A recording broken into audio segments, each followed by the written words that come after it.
Нийгмийн эрүүл мэндийн үндэсний төв үзүүлж байна.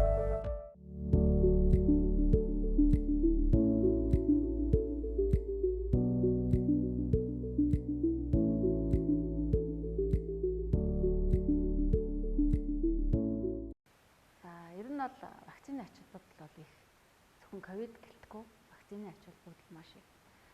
Тухайлбал одоо цагаан цэцэг гэдэг маш аюултай өвчин байлаа. Энэ одоо дэлхийд дахинд 1980 онд устжсэн. За манай улсад одоо 1940 онд анх л одоо Азийн орнууд хамгийн түрүүнд бид нэр эх орондоо цагаан цэцгийн эсрэг вакциныг үйлдвэрлээд тэрийг одоо бүх одоо хүмүүстэй тариад тэрний дараа одоо цагаан цэцэг өвчнөөс одоо салж исэн. Тийм. Тэгэхээр устгасан гэсэн. Тэгэхээр дэлхийд дахинд одоо вакцины ачаар цагаан цэцэг гэдэг өвчин бүрэн устсан. Энэ өвчнөр одоо дэлхийн ямар ч улс орны хүмүүс өвдөхгүй гэсэн үг. Энэ бол одоо альва нэг өвчний аюулаас аюулыг одоо сэргийлэх хамгийн одоо эцсийн арга бол энэ хамгийн найдвартай арга бол устгах гэдэг байхгүй.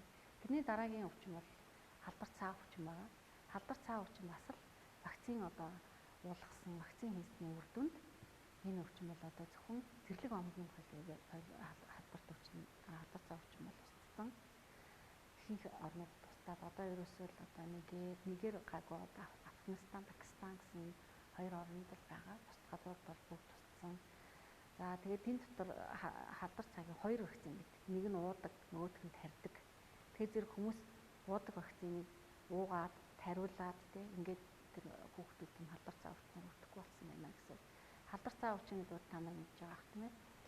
Насан туршдаа тахир дутуу болдог. Юу гэх юм бол цаажилтсан доод мөчин, дээд мөчин мэдээг бол тэр байтугай анх эхлээд гарч байхдаа Америк нэгдсэн улс 1950 оны үед ажилласан гэхэд төмөр уушигтай хүүхдүүд гэж зөндөө байсан.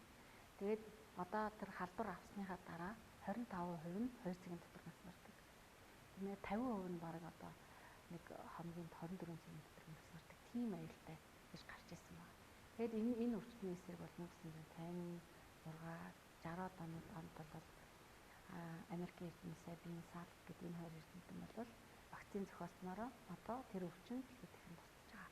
Хүүхдүүд тэр өвчнөр өвдөх аюул стресс бүрэн ангижирж байна гэсэн байхгүй. Тэгэхээр ямар ч вакцин бол ийм хүнд өвчнүүдийг бол урьдчилан сэргийлэх, өвдөхгүй байх одоо энэ чухал ач холбогдолтой байдаг. Ковидын вакцин шалгаа.